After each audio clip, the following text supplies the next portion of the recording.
This just in, the Hamburglar, the notorious burger bandit, has escaped from custody.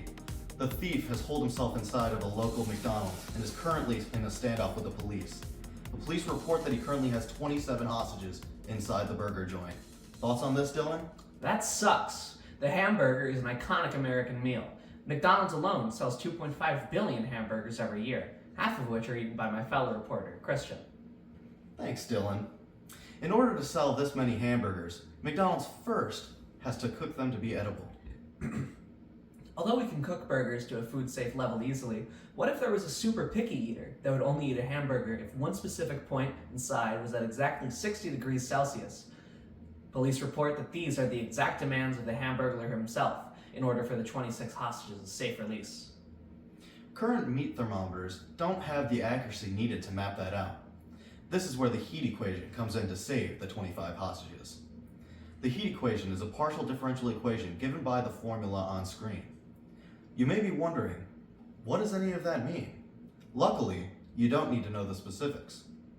All listeners need to know is that the heat equation is used to map out the change in heat of a body over time. In order for a burger to be cooked, though, listeners do need to understand conduction. Now over to our burgerologist, Brian.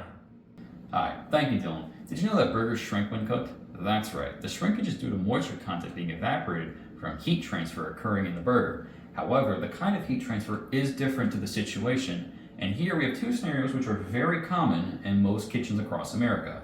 We have a burger on a pan and a burger on a grill. Now, the primary source of heat transfer in these situations can be one of the following: conduction, convection, and radiation. Now, I know when I say radiation, we think of nasty old cancer-getting atomic radiation from the atom bomb, but radiation can describe any general process that has energy transmitted through magnetic and electric waves, together called electromagnetic waves. Continuing this train of thought for heat transfer, radiation is the transfer of heat in the form of electromagnetic waves, mainly in the infrared region, which can be absorbed, reflected, or transmitted, all the likes. Convection, secondly, is the transfer of heat by a flowing fluid, but we don't cook burgers in water, so we'll just ignore this one. And lastly, conduction, which is the transfer of heat through a material by direct contact. Now, conduction is the primary source in the pan scenario because it's on the pan, it's laying in contact on it. And radiation is the primary source in the grill scenario because it's not in direct contact. The heat is underneath and flowing up to it. Now, I've been alerted ahead of time through an anonymous source that the burgers at this McDonald's are done on a stovetop, which is essentially a large pan, so thus making it conduction and not radiation. Now, why does conduction happen here anyway? Conduction happens because the warmer object's molecules, the stovetop in our scenario, in our cross-section, are vibrating faster than the ones in the cooler object's molecules, the burger, again from our cross-section. Now, the vibrating atoms then collide with the slower atoms atomically, and thus give off energy from the impacts to then vibrate more quickly and get warmer, and have more thermal energy. Now, the equation here can be used to calculate the said conduction heat flow in 5 parts. That's right, 5 parts. We have K, the thermal conductivity, which is the property of the material's ability to conduct and transfer heat for a burger that is 0.48 watts per meter Celsius.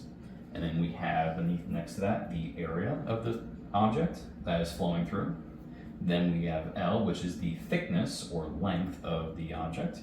Delta T, which is the temperature gradient, temperature on one side and the temperature on another, subtracted against each other. And that gives us our final value, heat transfer rate, which is in watts. And we found, using the values, that the initial heat flow throughout the burger to be 209 watts. Wow, that's something. Now that we know what's going through the system, now we gotta figure out how much is in it, because the Goober at McDonald's wants it that way. Anyways, I'll send that back over to the reporters. Thank you for your time. Thanks, Brian. Our top burger scientists are currently using a MATLAB program in order to model the temperatures in a burger. One expert has come on the show today to explain it. Over to him. Hey guys, so the expert had to step out on some business. I tried to ask him where he was going, but he just kind of mumbled something about McDonald's, which I wouldn't say is a good enough reason to skip out on doing this, as this seems pretty important, but he just told me to handle it. I'm an intern here, but I like to think of myself as basically an expert, so yeah. So luckily for me, and you, he did leave me some bullet points to talk about. So first things first, let's go talk about the boundary here. So this is just where we define the boundary of the burger. So X is the width of the burger, Y is the thickness of the burger, and then down here we talk about the boundary conditions. So what that is just doing is talking about the temperature on each side of the burger. So the left side, the right side, and the top side, they all are 2 degrees we measured. And then the bottom, which is going to be the one touching the pan, is 125.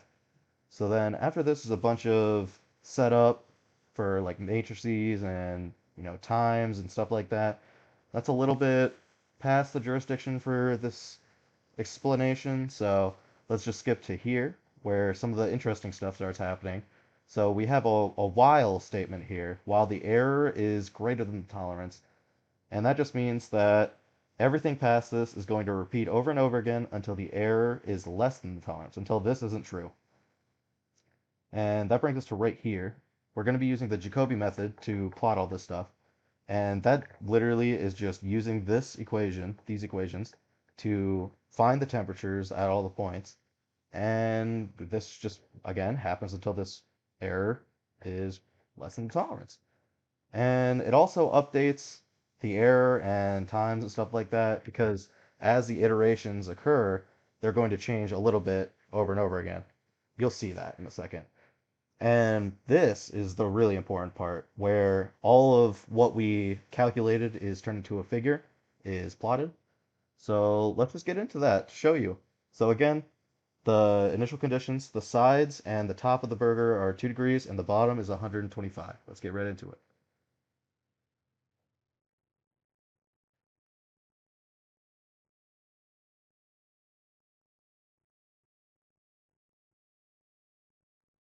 So that happened pretty quick, but I mean, the iterations are still coming, but the changes become increasingly less obvious as the iterations go on. So I'll just talk over it a little bit here. So as you can see with the different colorations, it all is dependent on the temperature. And what this is showing here is that the bottom half of the burger is going to be a lot more warmed up than the top, which is something that we would definitely expect when cooking a burger. So let's now simulate flipping the burger. So now the bottom is going to be on the top, and we found that it would be measured to be 50 degrees. Let's run it again.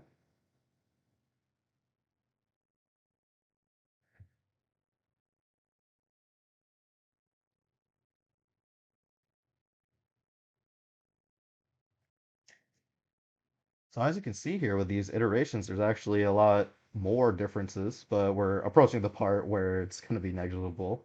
Um, Here we go. Can't really see much of a change. But yeah, I mean, this graph is definitely much different than the one before because now there was some heat at the top, which gets to go down a little bit and expand more.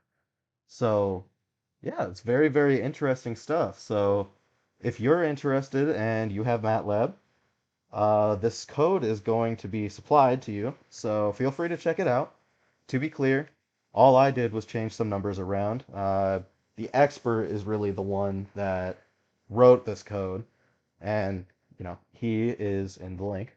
So thank you to him for making this, and thank you guys for listening to me and letting me do this. Welcome back. Now that our experts have explained the background behind our burger cooking, we now cut to Michelin star chefs who are tasked with preparing the perfect burger to free the 23 hostages. These are the best men for the job. They have 4 patties, and if results are anything less than perfect, tragedy will strike, as we don't know what will happen if the mad burger thief gets upset. Here are their experiments. And we're back. Although our chefs didn't cook the perfect burger, after adjusting the code, it turns out that the burgers were cooked as expected from our initial conditions listed here. Luckily, during the cooking time, the SWAT team entered the McDonald's and saved all 22 hostages. To conclude tonight's report, let's reflect on what led us to this outcome. We were faced with a seemingly simple task: cook a burger to a very specific temperature. But as has been shown, this is no easy feat. Complex math is required, and for a typical chef, this is an insurmountable challenge. Luckily, like most things, we've enlisted the help of computers to model the temperature. The experiments show that the model seems to be accurate. Thank you, and good night. Up next, another Simpsons rerun of the seasons that weren't that good, but you'll still watch them.